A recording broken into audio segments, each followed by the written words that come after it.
The storm scattered debris across multiple counties Sunday night. Cheyenne Hanks of Eudora sent us this picture of a fishing bucket, a baseball, a picture, and a prescription paper that landed in her yard. People living as far away as Halltown, Willard, and Nixa have called the newsroom. They say they found checks and pictures from Joplin and Carthage. Viewers in Everton and Lawrenceville also tell us they found hospital equipment and medical records in their yards. Just to give you an idea of the number of locations that were hit, we got this photo from Alicia Charles. It's the Academy Sports and Outdoor store. It's received extensive damage from the tornado, as you can see there. Of course, it's not the only spot. Here's another at a Walmart in Joplin. You can see there is simply nothing left at that Walmart. Here's the picture sent in by one of the photographers who was on scene Sunday. It shows an apartment building destroyed with cars tossed into the building. Now, here's a list of the buildings that we know are hit so far. There's the Home Depot, Academy Sports, Joplin High School, Walgreens, Payless, St. John's Hospital, Walmart, as we said, a nursing home, Burger King. All we believe are either on or near Range Line Road. Many of these reports are still coming in this morning. Now, the Greater Ozarks Red Cross is looking for volunteer nurses to help in the Joplin area. It's opened a shelter at Missouri Southern State University. Now, if you'd like to help, please call them. The number on your screen, 417-832-9500.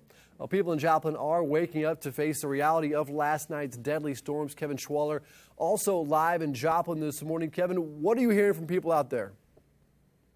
Or really, it's just shock and confusion. People are going around trying to find their loved ones, trying to see if they're okay. And they're seeing scenes like this all over town. If you look at this truck, it's just smashed. We're seeing also vehicles on top of debris piles. It's just a mess out here. As David was saying, it's almost impossible to get around town. We're seeing parts of town that are just scattered with power lines and power poles. I mean, just look at the damage out here. These used to be businesses.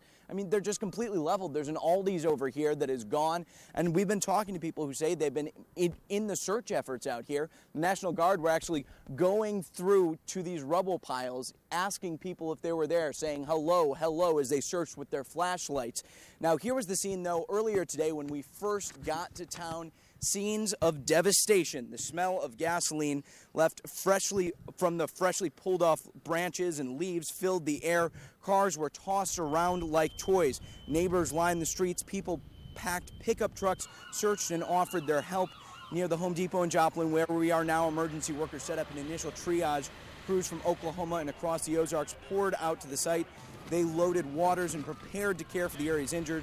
Crews then moved to the Lowe's just down the road. Power was on there, but it's still out, or was still out this morning, for thousands of people in this area. So it's a situation people say they're just glad to have lived through. Now, the United Way is asking people to call 211 if they need some non-emergency help, and the city is asking people to try and make sure that their business is in fact open tomorrow. A lot of these businesses will be closed. The Joplin schools will be closed tomorrow. There are several buildings sustained damage, including the Joplin High School. It's unbelievable seeing Kevin Schwaller reporting live for us this morning. Kevin, thanks.